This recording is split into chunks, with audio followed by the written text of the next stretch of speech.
আজকে 30শে ডিসেম্বর বেগম জিয়া আমাদেরকে সাইরা চইলা গেল। তারেক জিয়া হয়তো একদিন ক্ষমতা পাবে আল্লাহ, তারেক জিয়া হয়তো প্রেসিডেন্টও এক সময় হতে পারে, তার বাবার মতো তার মায়ের মতো প্রধানমন্ত্রী হলেও তার মনের মধ্যে দুঃখ থাকবে। মারে 17টা বছর তোরে কাছে বই একবার মা কইয়া ডাক দিতে পারলাম। আল্লাহ তারেক জিয়া হয়তো এখন সারা জীবন মা মা বলে কাটবে।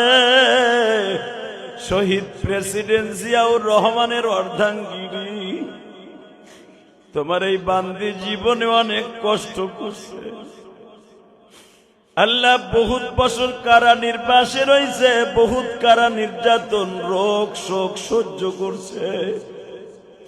তার কলিজার টুকরা সন্তান লন্ডনের বাড়িতে ছিল।